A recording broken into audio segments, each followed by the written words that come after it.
I'm Rachel. And I'm Tamara. And And this this is is RainCoast RainCoast Raqs Raqs Online, Online. starring our special guests. Chudney and Khadijah. A few years ago, Tamara and I started our joint production team and have been hosting annual workshops in Vancouver with international guest stars. We are dedicated to supporting representation within our Bellydance community and exclusively bring in dancers who are Minat, Middle Eastern and North African, POC, people of color, or live and work extensively within the culture. This year, we are incredibly honored and excited to be hosting not one, but two amazing dancers who so deserve our support and attention. And this year, we finally came up with a name for our company that we feel represents our beautiful city, RainCoast Raqs. Typically, on our yearly workshop weekend, we would be hosting two shows, a small intimate hafla and Rahel's yearly student show, Ya Helwa. This would have been my 9th annual Yehelwa, my student show extravaganza, where we sell out a 400-person theater and boast vendors and prizes in a bar. And I have an opportunity for my 90-plus students to perform on stage with local guest dancers as well as our international guest stars. Unfortunately, due to the current circumstances, that was obviously not able to happen this year, and most of my group classes were unable to work on group choreography. However, we do still have a couple of really special group pieces, little video project treats for you, and most of my Helwa dancers, which is my advanced performance troupe, and several of my other intermediate and advanced dancers are performing, along with some really amazing guests, all of whom are very grateful for your support. We are so excited to be able to bring you this show to view from the comfort of your own home. The video will be available for 1 week, both on YouTube and Vimeo, to share with your family and friends. But after that, it'll be gone, so be sure to share it while you can. We are offering this wonderful show for free, but donations are graciously accepted. If you wish to donate, you can send via e-transfer to raincoastrocks@gmail.com or through our PayPal buttons on our website at www.raincoastrocks.com. In addition to paying our amazing guest dancers, a portion of the proceeds from the show are going to be donated to Black Lives Matter. We are dedicated to supporting this extremely important civil rights issue, not just now, but ongoing. We hope that you feel inspired to contribute to help us support our amazing artists as well as give back to the Black community. As belly dancers who love, appreciate, and benefit from African culture on a daily basis through our art, and also just as human beings sharing this planet, we owe it to our brothers and sisters of color to do whatever we can to help. If you are interested in helping the cause, but you don't have any money to give right now, we understand COVID is affecting everyone financially. Please feel free to email me at rachelbellydance@gmail.com. Or if you just want to know other ways that you can help. I will be more than happy to provide you with a relatively comprehensive list of links, resources, and suggestions for ways that you can help support, educate yourself and others, spread awareness, donate, petition, and more to be better allies in a society built on systemic racism. You don't need to have money to make a difference. And now, for the thing you've been waiting for. I hope you're comfortable because this show is going to blow your slippers off. I'm wearing mine right now, but I know they're coming off. It is jam-packed with awesome performances by some of Vancouver's local dancers, Rahel students, Rahel, And Tamara. and Chudney Chudney and Khadijah. Okay, we might be a little excited. A little excited? Okay, a lot excited. And you better be excited too. So sit back, Relax. and enjoy the show.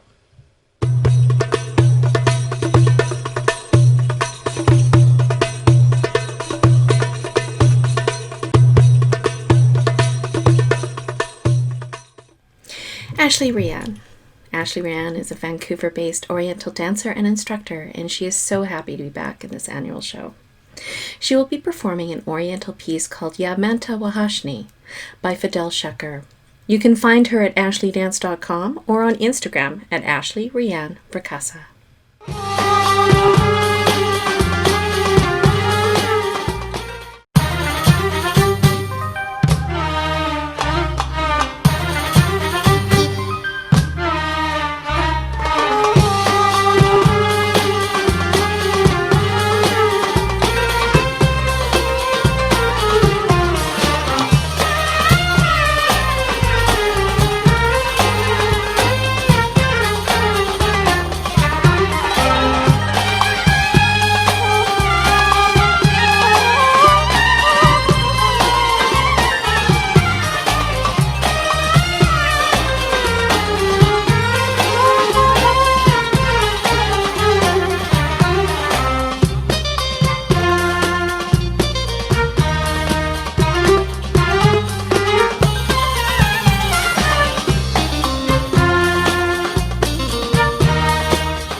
جرى فيها.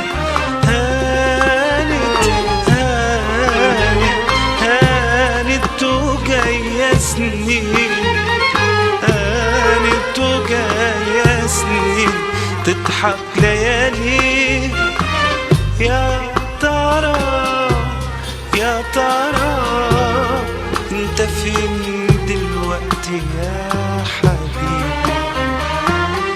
يا مين يقولي، يا مين يقولي، قولي مين دلوقتي يا حبيبي؟ ايه اقول لك ايه؟ بتقول عليا ايه دلوقتي للي معاك؟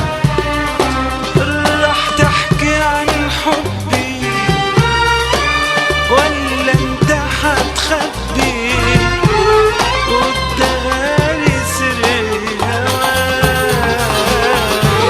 بقول لك ايه؟ قول عليا ايه دلوقتي للي معاك؟ راح تحكي عن حبي ولا انت هتخبي وتداري سري هواك؟ يا ما اشتقنا ياما، يا ما سمعنا ملامك، يا ما اشتقنا ياما ياما، يا ما سمعنا ملامك، يا ما اشتقنا ياما، يا ما سمعنا ملامك. صبري انما الناس تستنى اليوم الأولى. أيام تفوت يا وحشني موت، أيام تفوت يا وحشني موت، وفي كل ليلة الشوق يزيد. ما اقدرش افضل هناك وحبيبي عن عيني بعيد بعيد. يا ما انت وحشني يا ليل، يا ما انت وحشني.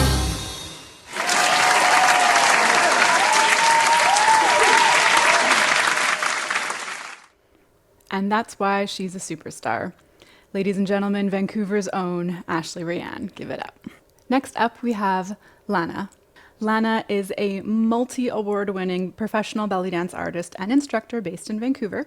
She holds an MAA from Emily Carr University and offers expression workshops through Bonfire Counseling. Lana is honored to be part of this amazing show. Thanks. She wants to extend a special thanks as well to her family friend for letting her use their beautiful location. And it is a beautiful location. You'll see in a moment. Please welcome Lana.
I don't know. That was, wow. I'm speechless. That was so good. Aurora Belly Dance Company is Sally's advanced class for experienced belly dancers who work as a team and explore a professional prep track as a unified troupe. This troupe is like a family. Aurora is so grateful to continue dancing together during this challenging time and would like to thank RainCoast Raqs for the opportunity to show their stuff. Please enjoy a little Golden Age inspired improvisation with Sally, followed by a high energy fusion drum solo featuring Aurora members Allison, Helen, and Stephanie.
How fun was that? Sally, you are so near and dear to my heart. Thank you for bringing your creativity and awesomeness and providing group experiences even though we are in isolation during a pandemic. Next up from our guests is Nikki. Nikki is belly dance artist, instructor, and owner of The Realm Dance Studio in Abbotsford, BC. With her training focus a blend of Raqs Shar'i and fusion dance, Nikki is known for her beautiful arm movements, graceful transitions, and unique, powerful veil work. Tonight, she shares a piece of her heart and the voice of her soul. That's the name of the song. Here's a quote. Dancing is creating a sculpture that is visible only for a moment. Errol Ozan. Please welcome Nikki.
Oh my god. She blows me away every time I see her dance. Seriously. Love. When the world seems dark, as Rakesh keeps looking to the light. Kulthum and Omar Sharif.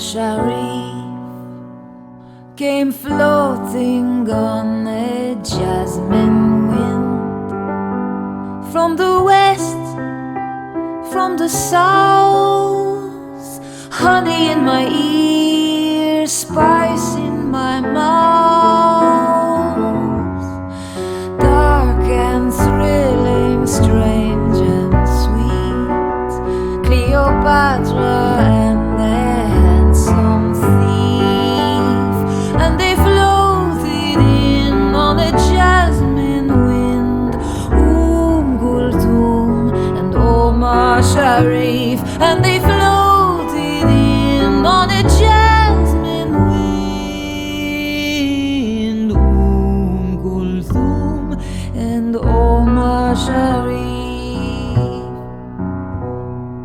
Friday evening, Omar Sharif, in black and white and blurry through tears. My mother and I would sit there in a trance. He was cool to the marrow, the pharaoh of romance. Sunday morning, Kulthum, her voice would fill our living room. The ship from Egypt always came sailing in on radio waves, and the jasmine wind, deep perfume,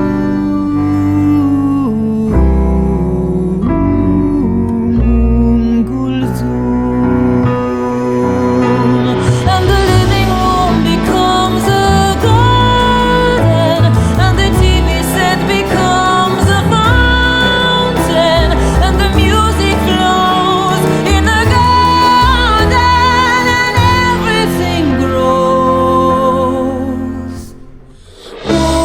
Kulthum and Omar Sharif came floating on a lemon leaf, flying in on a jasmine wind, Kulthum and Omar Sharif, and we danced with them in a jasmine scented wind,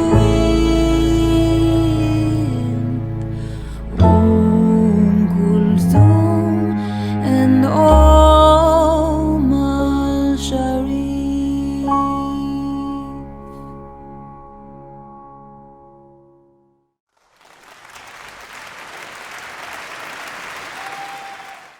I am speechless.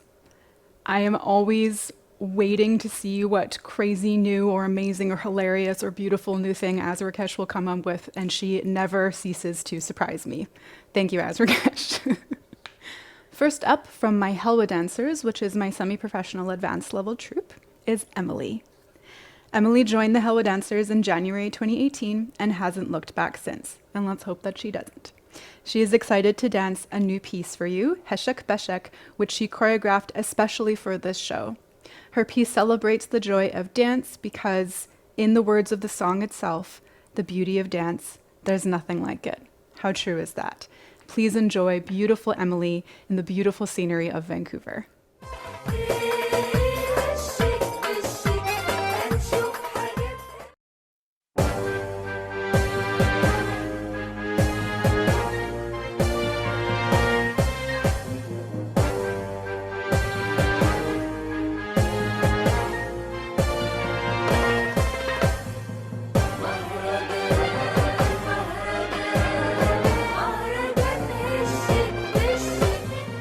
والكمان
نتهشك ونتعشك سوا، ما يلا يا موني نتبشتك نتبشتك سوا. يا موني اوعى تهشك نهشك سوا، يلا نبشك نبشك سوا. هتهشك اوعى تهشك ما نهشك سوا، ونقضي يلا نبشك حنبشك سوا.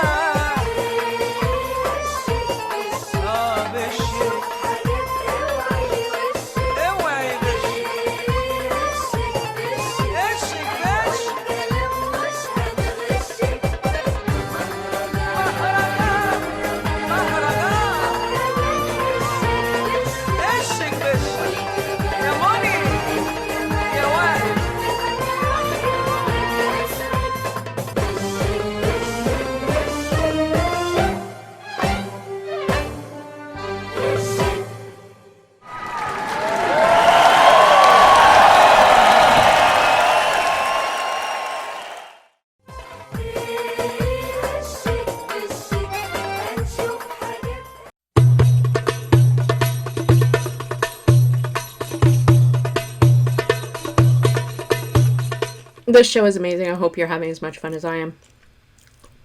Popcorn's pretty good too. Christina has been a member of Rahel's student troupe, the Helwa Dancers, since September 2016, and she has loved every minute of it. A scientist by day, Christina enjoys the lyricism and creativity she is able to express through this art form. She is honored to be a part of this show and hopes that you are having as great a time watching all these talented dancers as she is. Now, more than ever, is a time to embrace creativity and beauty in the world. Tonight, she is performing to a modern adaptation of a classic ballady song, Hassan Yaguli.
had so much fun virtually online helping Christina work on the details of her piece, and she never ceases to deliver such professionalism and polished beauty, and her stage presence just love, love, love.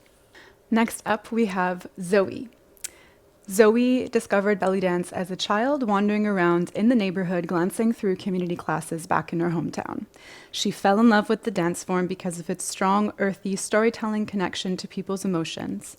Zoe's performing an emotional shabby piece choreographed by Yasmina Ramsey. Hi, Yasmina, if you're watching this, we hope you make you proud.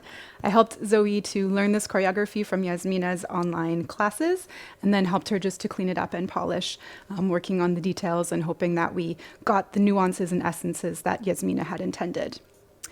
Zoe's very thankful to Rachel, oh hey, that's me, and Tamara for hosting this amazing online celebration, and is very excited to share with you this touching piece. Please welcome Zoe.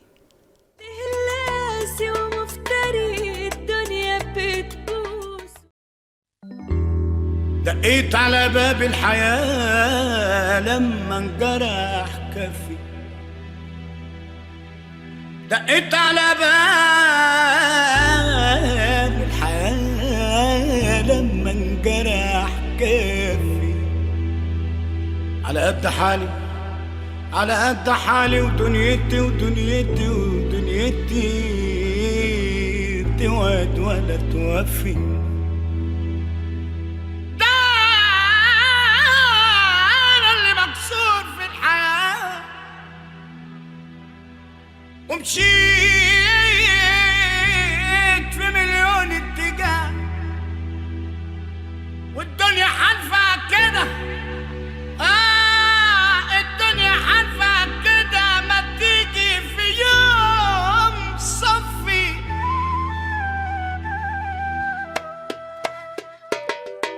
ليه اللاسي ومفتري الدنيا بتبوسه واللي على فيض الكريم الخليق بتبوسه.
متشكرين على كل حال. متشكرين على الجرح على الخوف على الألم على هم أتقل من الجبال. يا دنيا ياللي مشايلة هموم تقال. متشكرين على كل حال.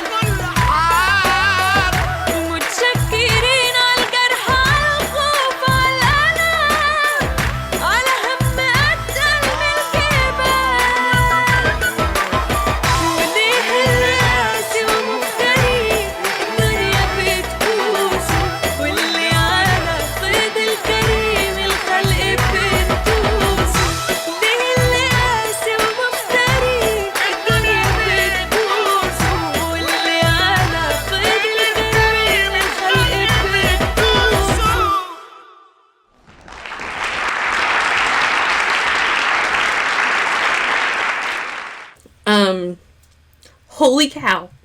That was so good.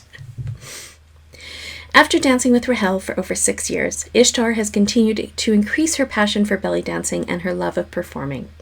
She's a student by day and dances all her stresses away. She will be performing to The Soul of Cairo, a dynamic méjancé with choreography by Rahel.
Not gonna lie, I'm having a super proud mama moment, as I always do when Ishtar comes on stage. Ishtar is my little protege, for those of you who don't know. When she started dancing with me, she was my youngest student ever and has been consistently doing private lessons with me one-on-one. And every year I'm just so amazed to watch her grow and accomplish more and more. And I'm very, very proud. Speaking of proud, next up we have Alana. Alana has been studying with me for the past 3 years and recently became a part of my advanced performance troupe, the Helwa Dancers. During isolation, Alana spends her free time shimmying in her PJs and performing to an audience of her stuffed animals and pillow collection. There is absolutely no lie there. Alana is one of the most dedicated practicers in the world. She's performing a piece that I choreographed for my MPCC intermediate class at Yahalwa last year and adapted for a solo. She hopes you enjoy this piece and are staying safe, happy, and healthy.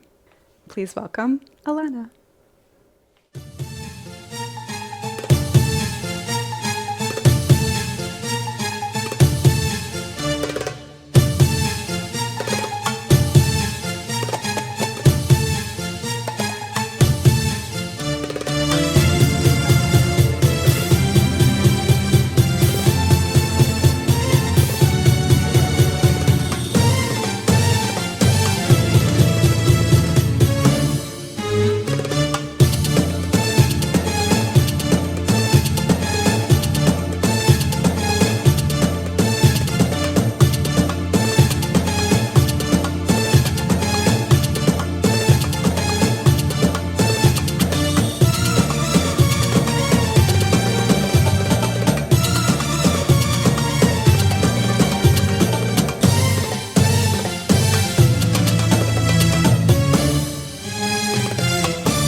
Seriously. The show. So good. Seriously. Oh my god, no, right? Kristen, known for her juicy shimmies and cunning stage presence, Kristen started belly dancing in 2014 in Boise, Idaho. She was a member of the Helwa Dancers from 2017 to about a month ago when she made a full circle, moving back to Idaho after finishing grad school and starting her career as a librarian. Kristen is incredibly grateful for the performance and learning opportunities she experienced living in Vancouver and her resulting growth as a dancer and performing artist.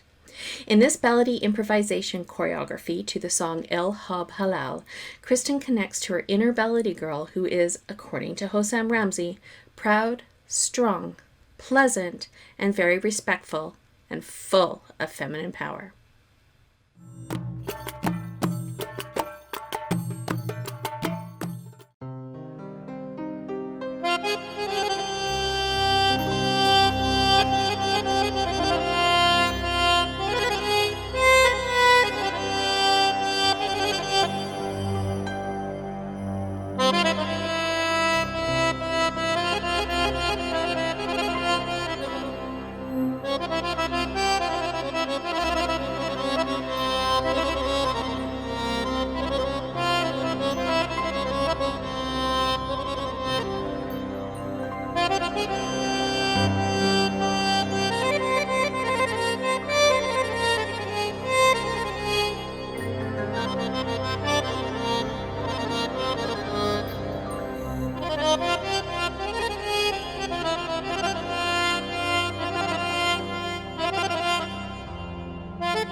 so delicious. So yummy. Thank you, Kristen, for that beautiful piece. I always love watching you just like do your thing. It's so nice.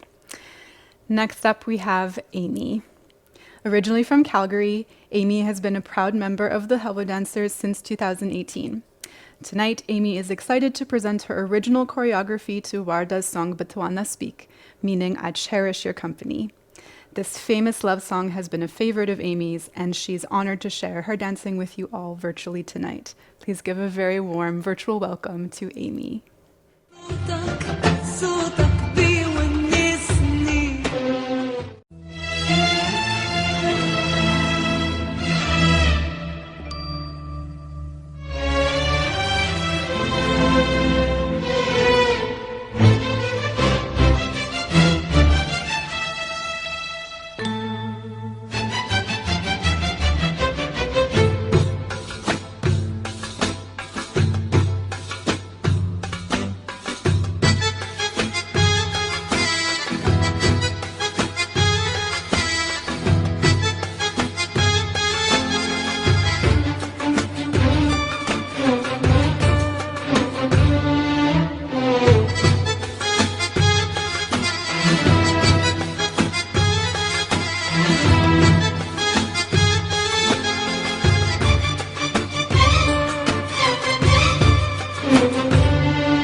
بتونس بيك وانت معايا، بتونس بيك وبلاقي في قربك دنيايا، بتونس بيك وانت معايا، بتونس بيك وبلاقي في قربك دنيايا، لما تقرب انا بتونس بيك، واما بتبعد انا بتونس بيك، لما تقرب انا بتونس بيك، واما بتبعد انا بتونس بيك، وخيالك بيكون ويايا ويايا، ونجاه صوتك بيونسني،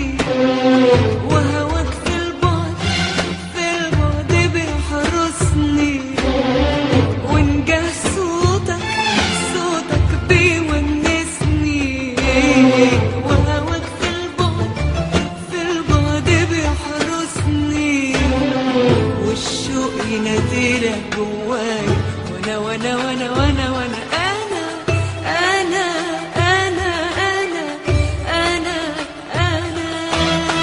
بتونس بيك وانت معايا.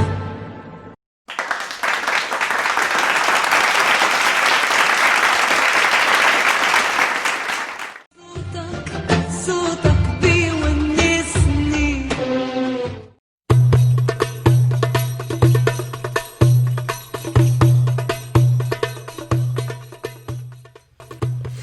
Okay, I keep saying everyone was so good, but that was so good! Noelle began taking lessons through Surrey Parks and Rec back in 2005, and she continued learning from a variety of instructors through 2 pregnancies and grad school. Although she is now a college professor, Bellydance remains an important part of her life, and her kids are used to seeing her in full makeup and costume, heading out to do shows at restaurants and parties. She has been thrilled to be a member of the Helwa Dancers for the past year and a half, and is honored to be included in RainCoast Raqs. Choreography is by Rahel.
Give it up for Noelle.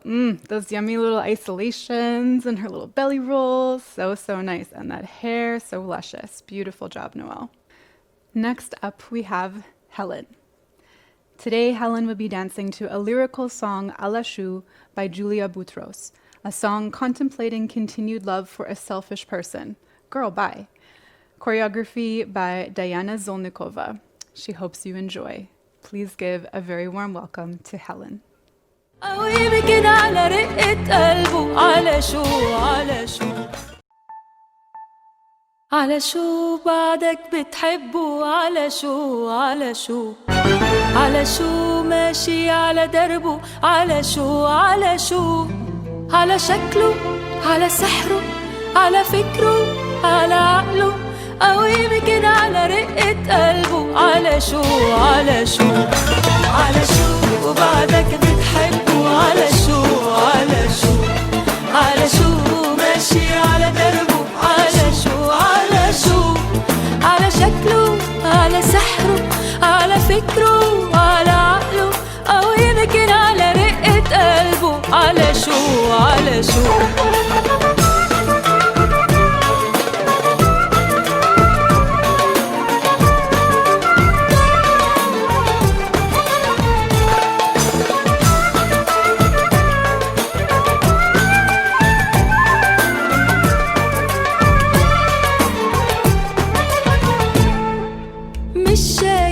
حدا قباله ولا عنده هموم ضايع يمكن بجماله وبحاله موهوم مش شايف حدا قباله ولا عنده هموم ضايع يمكن بجماله وبحاله موهوم ناسي يلي قبله كانوا ما حدا بياخد مكانه ناسي يلي قبله كانوا ما حدا بياخد مكانه ومفكر سابق زمانه دخلك على شو بعدك بتحبه على شو على شو على شو وماشي على دربه على شو على شو على شكله على سحره على فكره وعلى عقله أو يمكن على رقة قلبه على شو على شو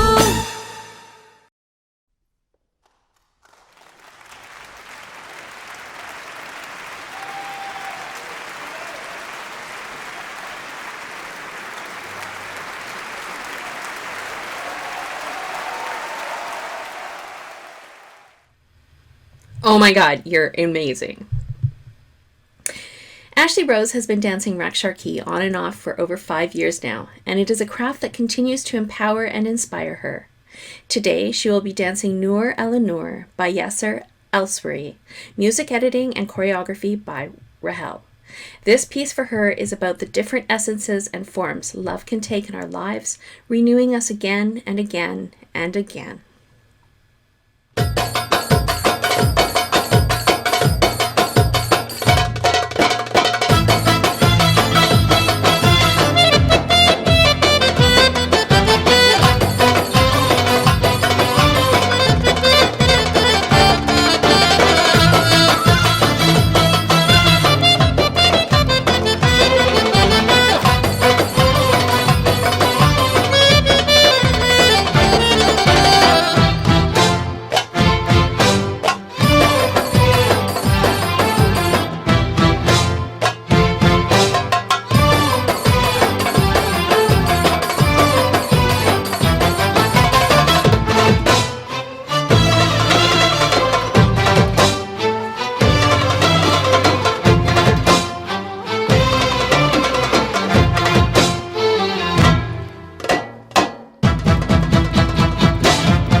Give it up for Ashley Rose. So beautiful. And what a smart idea to use the Kitsilano showboat. I'm like, I wish I thought of that. Smart cookie. Okay, next up we have Moselle. This is literally what it says. She's back. Former Helwa dancer Moselle performs for you today for the first time after an extended hiatus. Moselle redevoted herself to dance at the onset of the pandemic under Raqs, my tutelage, and she is working on regaining the proficiency that she once had and is having a blast while doing it, and hopefully being kind to herself. Halloween is nowhere in sight, but she hasn't let that stop her from bringing a slight creep factor to this next piece. To music composed by Rolf Kent, I think you may find Moselle quite dexterous. Hopefully you guys get that pun. Please welcome Moselle.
That was badass.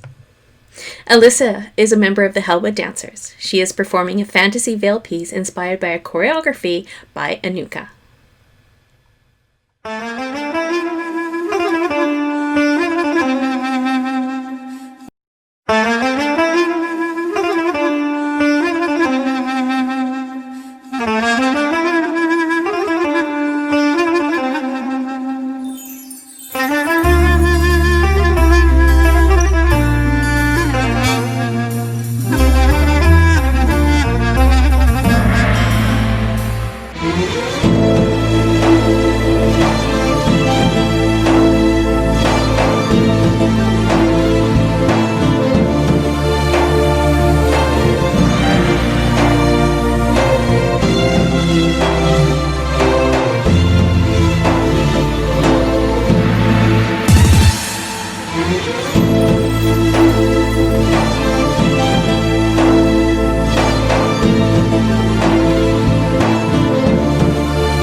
Wasn't Elisa just beautiful? Those fans and the energy and the garden. So, so nice. Give it up for Elisa. So next up, we have a little project that I hope is fun for you guys. This is my Sunday online beginner class, or at least a few of them. As the pandemic hit and all 8 of my studio group classes moved online, it quickly became very clear that my annual student showcase wasn't going to happen, as mentioned. However, 2 of my groups had already begun learning their pieces, and so we decided to just continue learning the choreography anyway online. As the weeks went by, I may have proposed that the dancers have the option to perform in our virtual show in a fun, casual little video project. While most of the students understandably wished to simply learn the choreo and not perform during these extra stressful times, a few very brave souls were game. Yes. This first group of beautiful dancers, rocking my dope Raqs Bellydance crop tops, hoodies and tank tops available as well. Message me if you wish to purchase, sizes extra small to extra large, are from my Sunday beginner online class. Please welcome Annabelle, Denise, and Vanessa M.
I need to go to the bathroom, but I have to wait because this is so good. This is Rahel's second group class that managed to brave the hectic chaos of learning an entire choreography online, scrounging together costumes using what they had, raiding each other's closets, and filming their own pieces in their living rooms. Here are the courageous, badass babes of Rahel's intermediate Sunday online class: Audrey, Anika, Caroline, Janelle, Manaka, Vanessa V, and Zoe.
How fun was that? My super brave, amazing intermediate students making do with the crazy situation and still working super hard and putting on such an amazing piece. All right, you guys, I hope you're excited because next up we have my beautiful, amazing, glorious, sweet, gentle, amazing, I already said amazing, intelligent, awesome, other amazing words, I already said amazing, co-host and co-producer, Tamara. Tamara is a local teacher, dancer, choreographer, and co-founder of RainCoast Raqs.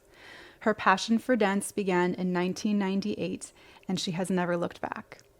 Battling through a long-term injury, she is not currently teaching, but that didn't stop her from sharing her performance with you tonight, and we're so grateful for that. This piece of music has spoken to her since she first heard it. Last performed in 2011, please enjoy her improvisation to Hossam Ramzi's El Hob Halal. Give it up for Tamara.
Rahel is a full-time dancer, dance teacher, and yoga instructor.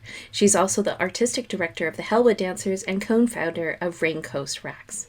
Dancing since the age of 15 and teaching for over 12 years, Rahel is a passionate performer and dedicated educator who strongly believes in mentoring her students to not only be technically skilled and anatomically safe, but also culturally knowledgeable and ethically responsible. Rahel wants to thank her partner Tyler for his unwavering support and indispensable help in the production of her performance, which she hopes you all enjoy.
Don't stop.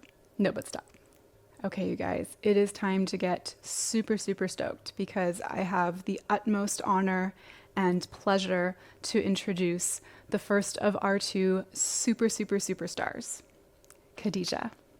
Khadijah is a diverse international performer / instructor of North African and Gulf folklore dances. She has become a highly sought after performer, instructor, and choreographer due to her unique energetic style. And once you see her dance, you will understand why. She currently resides in Denver, Colorado, by way of the Gulf region. Khadijah can be seen performing at many 5-star Middle Eastern establishments, including the Clock Tower Cabaret and many other establishments around Colorado and beyond. She is continuously traveling, studying, and seeking knowledge on a regular basis with the world's most renowned dancers and musicians of North African dance, music, and beyond. Put down your phone, stop whatever you're doing, give all of your energy, your focus, your love, support, and attention to this most beautiful, exquisite, charismatic, enigmatic, magical human being, Khadijah.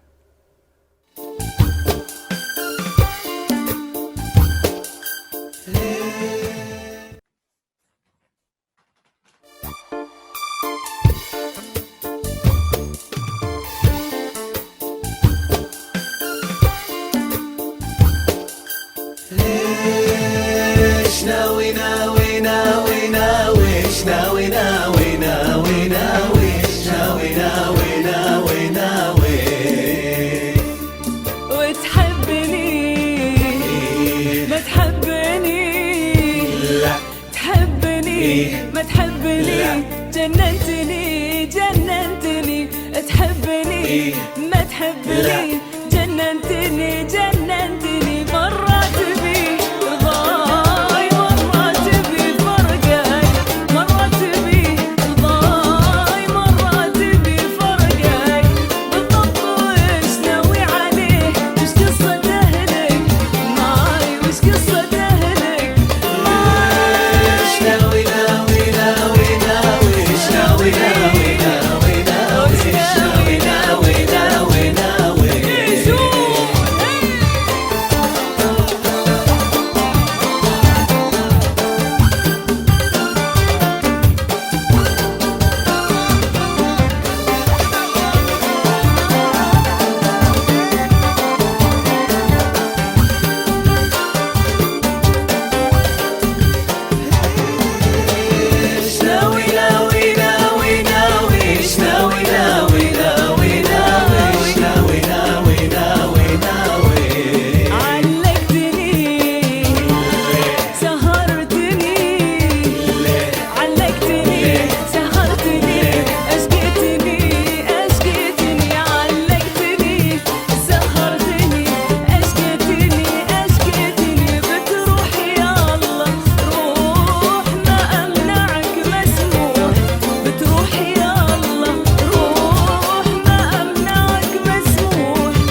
Cheers to that. That was amazing. You're incredible. I can't stop watching you. Chudney, known for her grace, fluid Egyptian technique, and beautiful interpretations, she continues to perform and teach in Hampton Roads, Virginia, and is the proud director of Raqs Royale Bellydance Troupe. Chudney has had the honor to have been selected and featured by Virginia of Miami in her theater production Reflections, Monique Neath of Spain's Ballet Internacional in Barcelona, and most recently playing the lead of Dorothy in Jelina's Bellydance Experience. She is mom to her fur baby, Zeva, and arguably biggest fan.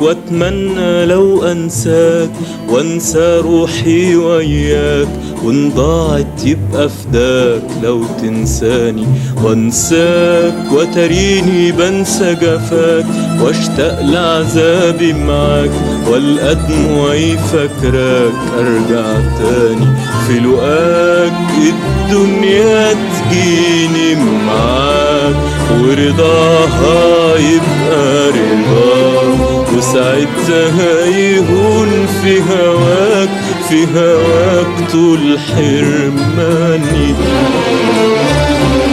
أهواك واتمنى لو أنساك وانسى روحي وياك، وان ضاعت يبقى فداك لو تنساني وانساك، وتريني بنسى جفاك واشتاق لعذابي معاك، والقى دموعي فاكراك ارجع تاني في لقاك، الدنيا تجيني معاك ورضاها يبقى رضاك، وساعتها يهون في هواك، في هواك طول حرماني.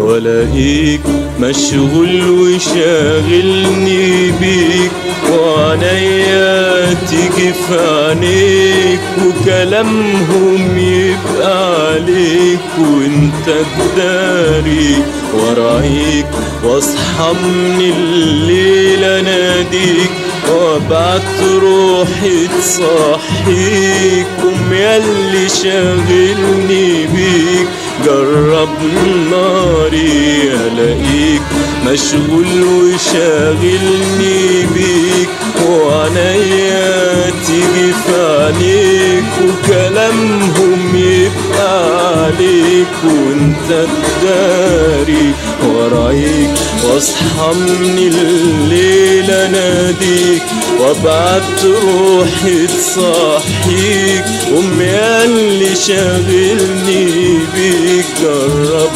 ناري، الاقيك مشغول وشاغلني بيك، وعنيا تيجي في عينيك، وكلامهم يبقى عليك وانت تداري، ورايك واصحى من الليل اناديك، وابعت روحي تصحيك، قوم ياللي شاغلني بيك جرب ناري. أهواك واتمنى لو أنساك وانسى روحي وياك، وان ضاعت يبقى فداك لو تنساني وانساك، وتريني بنسى جفاك واشتاق لعذابي معاك، والقى دموعي فاكراك ارجع تاني في لقاك، تجيني معاك، ورضاها يبقى رضاك، وساعتها يهون في هواك، في هواك طول حرماني.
راسي راسي من غير مراسي، والقسوة مرة والمر راسي. راسي راسي من غير مراسي، والقسوة مرة والمر راسي. وجينا نبعد قالوا لنا نقعد، وجينا نقعد شدوا الكراسي. وجينا نبعد قالوا لنا نقعد، وجينا نقعد شدوا الكراسي. شدوا الكراسي. راسي راسي من غير مراسي، والقسوة مرة والمر قاسي. راسي راسي من غير مراسي، والقسوة مرة والمر قاسي.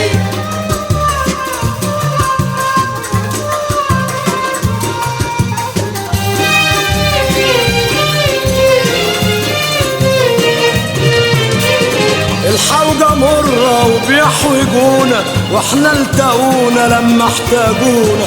الحوجة مرة وبيحوجونا، واحنا التقونا لما احتاجونا. تعبنا والله قلوبنا والله، تعبنا والله وقلوبنا والله. ده حبيبنا ولا عزول وقاسي. وجينا نبعد قالوا لنا نقعد، وجينا نقعد شدوا الكراسي.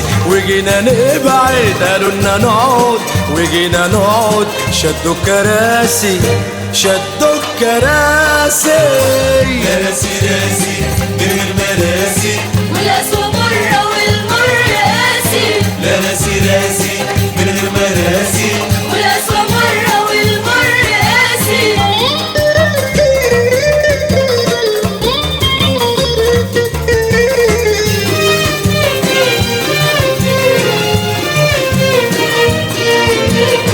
ده زي ما يكون فرح وجينا من غير ما صاحبه يكون داعينا. ده زي ما يكون فرح وجينا من غير ما صاحبه يكون داعينا. نسرح نروح وجينا نفرح، نسرح نروح وجينا نفرح. ملينا مطرح ولا كراسي. وجينا نبعد قالوا لنا نقعد، وجينا نقعد شدوا الكراسي. وجينا نبعد قالوا لنا نقعد، وجينا نقعد شدوا الكراسي. شدوا الكراسي. راسي راسي من غير مراسي، والقسوة مرة والمر قاسي. راسي راسي من غير مراسي، والقسوة مرة والمر قاسي.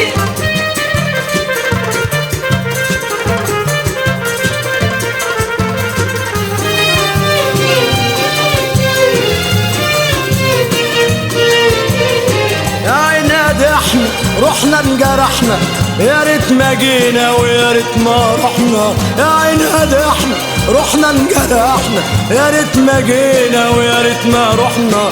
غلوب تكلم وغلوب تعلم، غلوب تكلم غلوب تعلم. في المتعلم يصبح ناسي.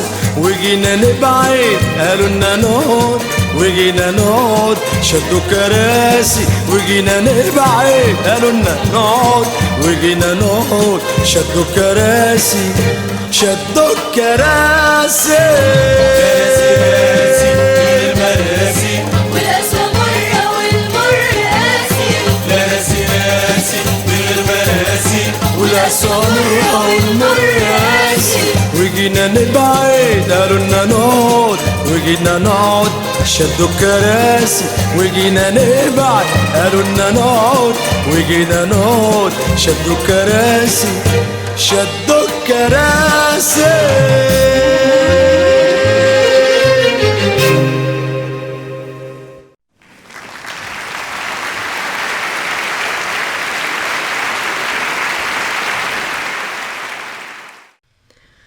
Wow. Just wow. How amazing was that? Before we wrap up and say goodnight, our incredible guest stars would like to say a few words. Hello, everyone. I have strategically placed this camera so you can't see what is happening with this outfit of mine.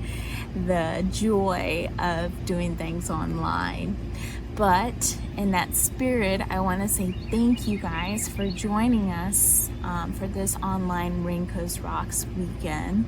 When Rahel originally approached me with her vision, I'll be honest, I was a bit skeptical, but I'm super honored that her and Tamara took a chance and inviting me to come and teach. I'm super sad that we couldn't meet in Vancouver, but having this weekend online also made it possible for others to join in. I'm incredibly excited to be co-headlining with Khadijah, whose magic and I have admired for years and look up to.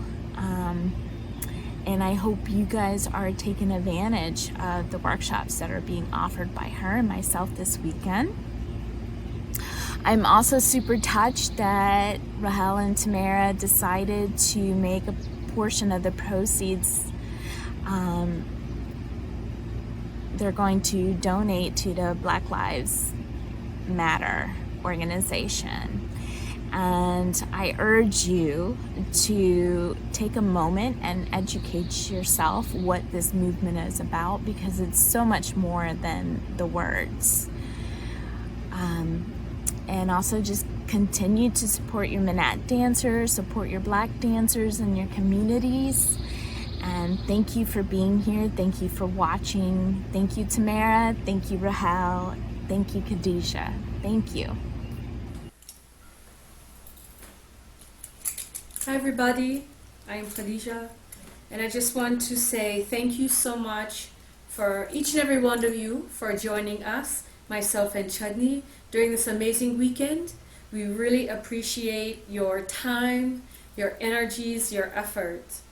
Time is something you can never get back, so we are very thankful for you being here with us. Moving forward, speaking of time, right now we are living in a very, very volatile time frame. Racism is not anything new. Racism has been through the sands of time for an extremely long time, not only here in the United States, but all over the world. And in some places, slavery didn't stop to the 1960s. Moving forward, we must combat this. If you are not a dark complected person and you do not identify with people of color, that's okay. The point is that it's not about whose race is more superior than the other. It's about who's doing the right thing at the time that it's supposed to be done. If you've got family members, if you've got friends, or even associates, whether we like to admit, that are saying racist things, the first thing you're gonna do is correct them. If you don't know how to correct your friends on racism, there are many resources out there, and please, with all respect, don't expect people of color to be your resource. There's plenty of Googling you can do out there. If you are really not sure, that's okay to reach out to a person of color, and they may be directing you to the correct place to find your information. So this is 2020. There is no excuse. There's no more excuses. We have to treat each other right. It does not matter from how dark, how light. It's really important that we call it out and we stop it. And it's very important for inclusiveness in the community. This is very important if you are ATS, ITS, whatever you want to call your style. You could be Raqs Sharqi, you can be any style. But we still have to have this mutual respect for each other, and also think outside of your communities and think outside of your box. You may never think that, oh, this dancer has potential, has skill, has personality, has professionalism. You may want to cast that dancer. It's okay to reach out to dancers of color. Many of us may not be on the circuit, but we are around. And it's really important that our allies do their homework to find us. Sometimes we may not always be visible. Any contribution for us will be amazing. With that being said, I advise you to join my new campaign. It is to help dancers, identifying dancers of color from African culture, to take from any dance source. And we are a scholarship-based company to be able to pay the dancers' entire way if they are showing financial need. Especially during this time of COVID-19, and especially during this racial time right now, there are many dancers out there that would love to travel back to their motherland to be able to learn the dances. Our group is called the Asmara Bellydance Collective. Please feel free to donate whatever you can. I will make sure in the notes you're gonna have the direct link so you can bring your positivity and love and showing love to our page. This will definitely help a belly dancer or a dancer in general on a scholarship and on need basis during this time to expand their knowledge and be able to learn from proper sources such as the community of origin and the communities of color. I won't keep you long, but I just want again to say thank you. My performance is simple, but I hope you enjoy. Masalama. Thank you, Chudney and Khadijah, for your beautiful, powerful words. We stand by you 100%. Black Lives Mattering is not just a statement, and it is not a trend. We must be continuously working as individuals and as a community to be allies, to check our biases, to educate ourselves and others, and to stand up for what is right every single time. It's not good enough to just not be racist. We must be vocally, actively anti-racist consistently. As we mentioned before, if you have any questions, need resources, or want to know other ways that you can help, please email me anytime at rachelbellydance@gmail.com, and I'll be more than happy to supply you with sources and to point you in the right direction. As we mentioned before, RainCoast Raqs is committed to hosting and showcasing dancers from the culture and/or dancers of color, as there is tragically too little representation in this industry. Please show your love by supporting Manat and POC dancers. Well, folks, this has been such a fun and special experience. Our dancers have been so accommodating, flexible, and open-minded, navigating this brand new performance format, dealing with all the limitations that have come along with the pandemic, all while staying positive and striving to bring you their best. And I don't know about you, but we think every single one of them has been amazing. We are so honored and grateful to all of you. We want to extend our love and gratitude to all of our wonderful performers tonight, to our gorgeous local guest dancers, all of my amazing students, our incredibly beautiful and talented guest stars, Khadijah and Chudney, and of course, you, for watching, for supporting, and if you were able to, donating. And we'll just mention one last time that if you haven't yet and would like to support the show, please donate via PayPal at www.raincoastraqs.com or e-transfer to raincoastraqs@gmail.com. And remember, part of the proceeds are going to Black Lives Matter. Once again, I'm Tamara. I'm Rachel. And we are RainCoast Raqs. Stay safe and healthy. Black Lives Matter. Thank Thank you. you. And Good good night. night.